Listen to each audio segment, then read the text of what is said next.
All right, let's swing it over to the Midwest because it's not even in the West Coast anymore.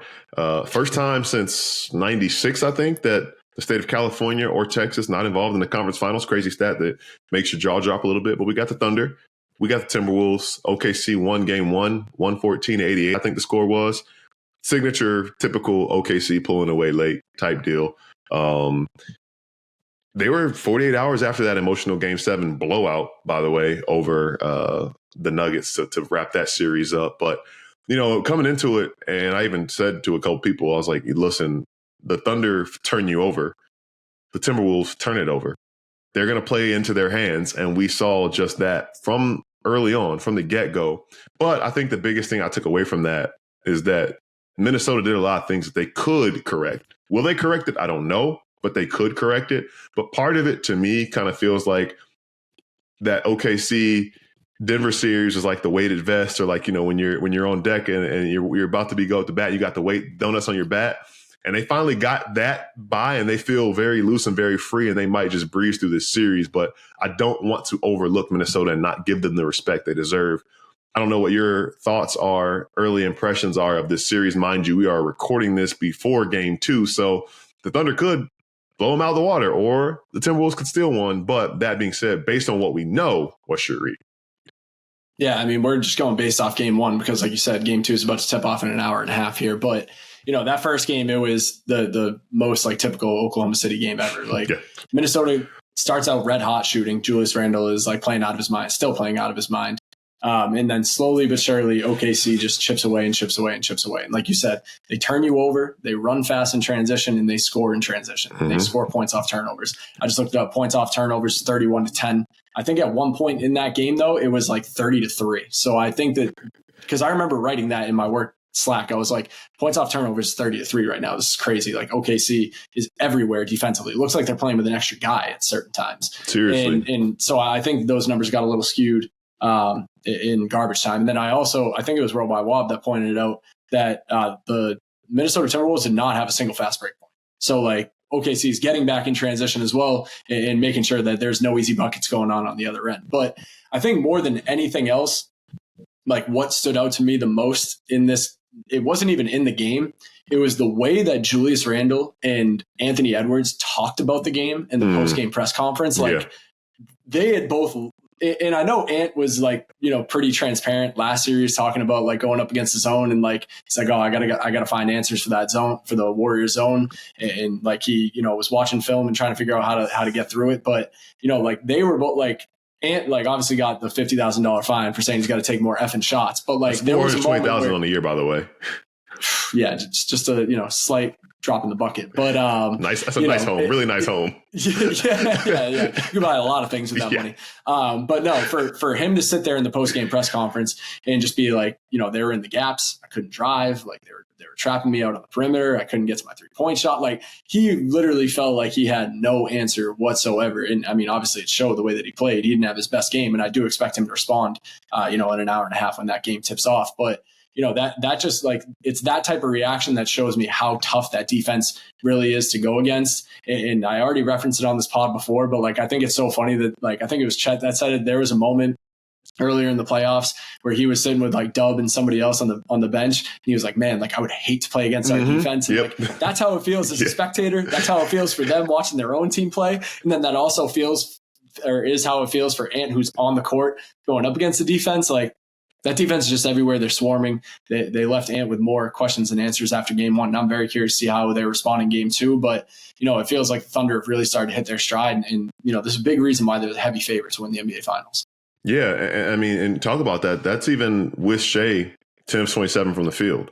Like, found his way to get his 31 for sure. We'll talk about that in a second. But, he struggled coming out of the gate. And I was looking back this year, he had one rough game right before All-Star against Minnesota. But other than that, I won't say he had his way with the Timberwolves defense, but he had some big games. I think he had a game of 40, a game like 38, 39 against them this season. So that is atypical. And they blew them out despite that. Jalen Williams, J-Dub, was 7 of 18. So those guys can be better and probably will be better. But similar to what we talked about with the Pacers, the stay ready aspect of this Thunder team, we'll round it up to 10 minutes.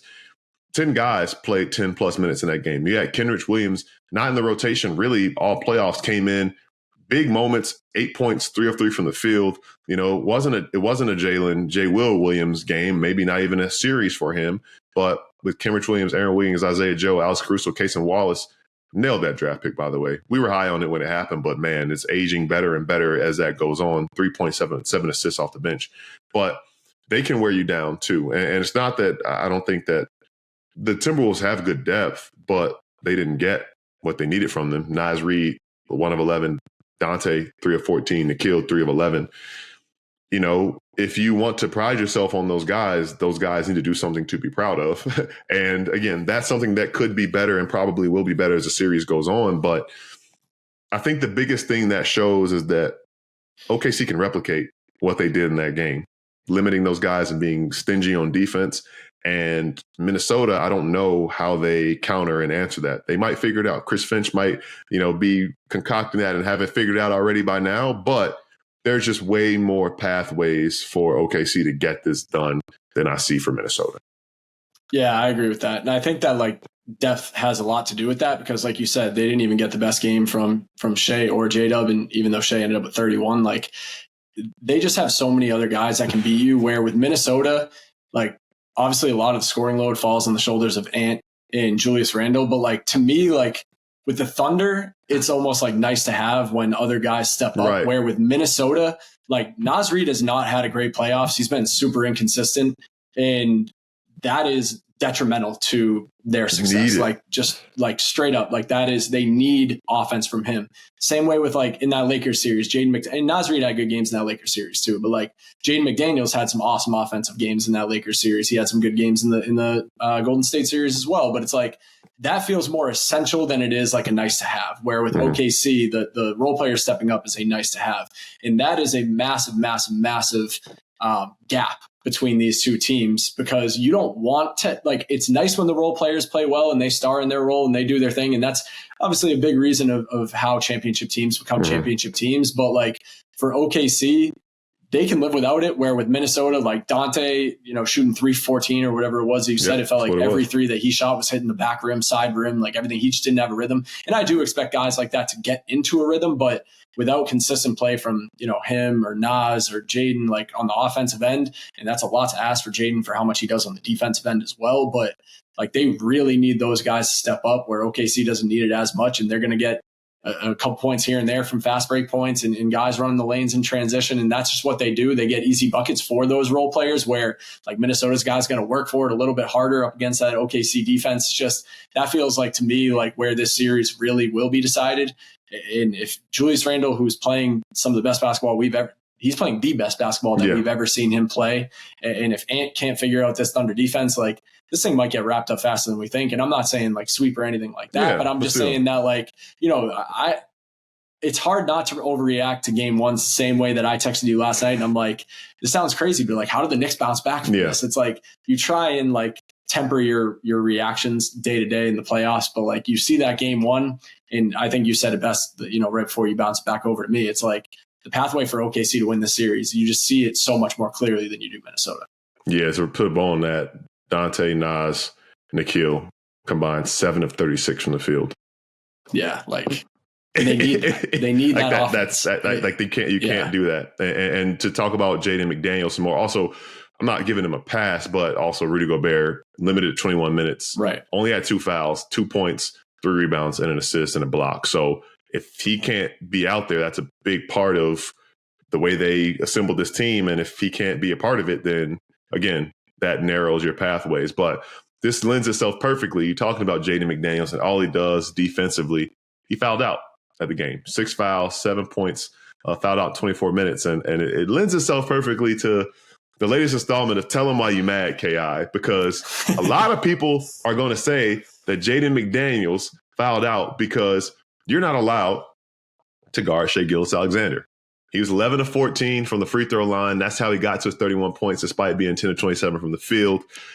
People call him a free throw merchant. We've addressed it before on this pod, but I think that there are way more eyes on the Thunder than there have been all year, which is silly. They won 68 games. People, what are you doing? You're missing out on some great basketball.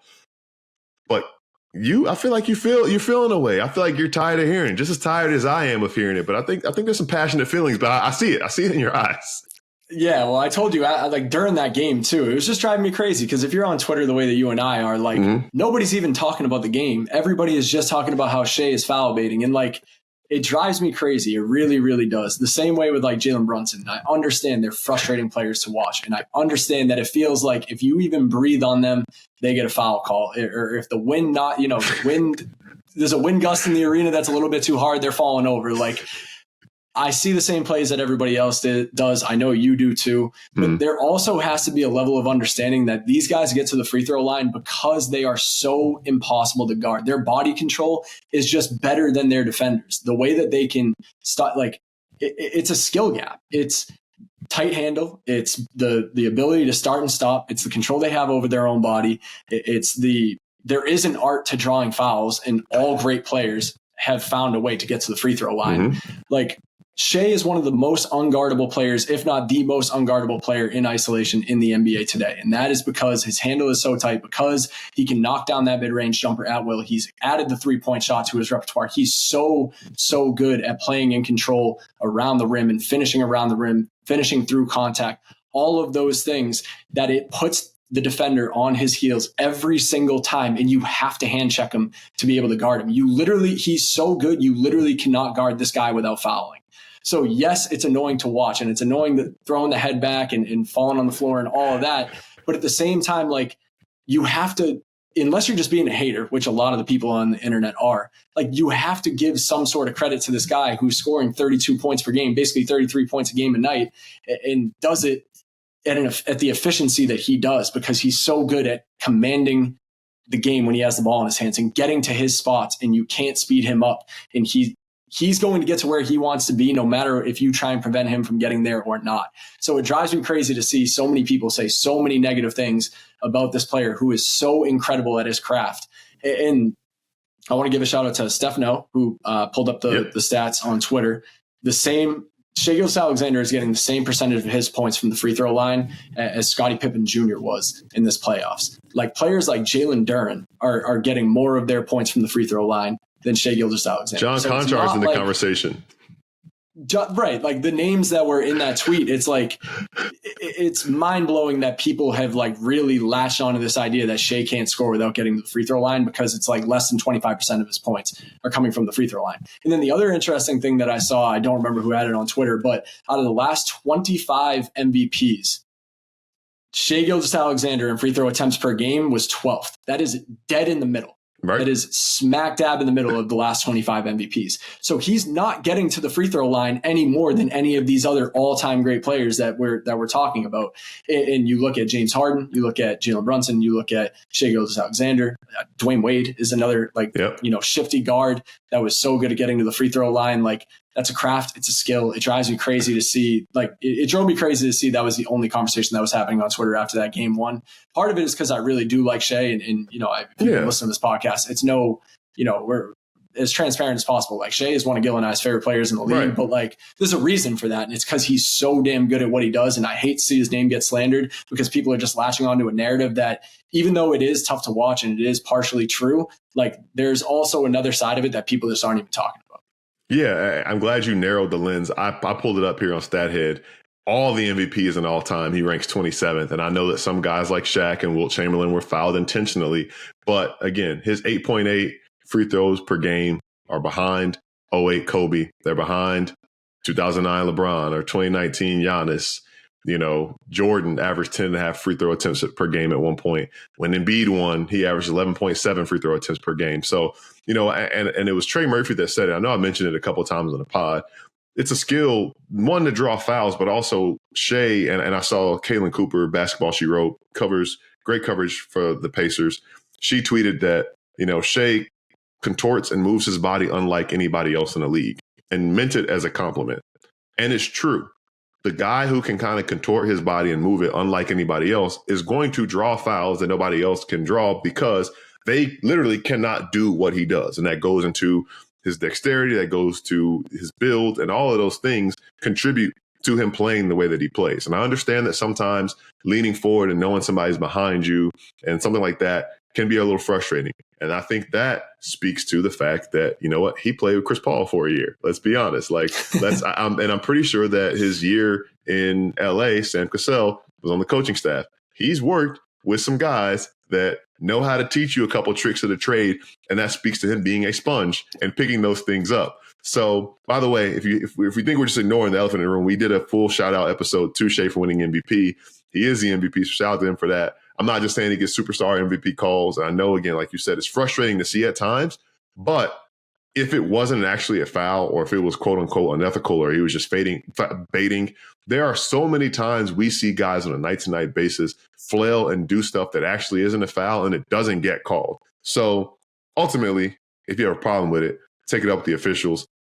I don't think that and Steph, the reason why our guy Steph wrote about it, he felt that it's lame to complain about officiating, to not talk about the game, and, you know, take his free throws away from that game one win. They still won by like 15 points. So it is what it is.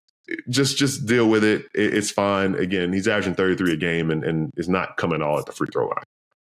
Yeah, there's somebody who's been on Twitter, like, just like using, like, it looks like Microsoft Paint, and it's like, oh, my bad, like, let me fix this for you. And it's just like crossing out the Thunder scores and subtracting Shea's free throws, and they still win every single game. It's like, you know, yeah, he didn't shoot very well in game one. Well, he shot really well in the second half. He didn't shoot well in the first half in game one. And yes, he was heavily leaning on free throws to kind of get him going, like any superstar does. But, you know, man, like, I don't know. We saw Dwayne Wade take like how many free throw attempts in his first ever finals. Like, I would love to know, you know what, I should have looked that up. I would have loved to know how the percentage of his points that came from the free throw line, you know, in that first 06 finals. But let me see. I got it right here. He took 10 points, basically 11 free throws a game. He took 11 free throws a game in the playoffs. They were calling him D-Whistle back then.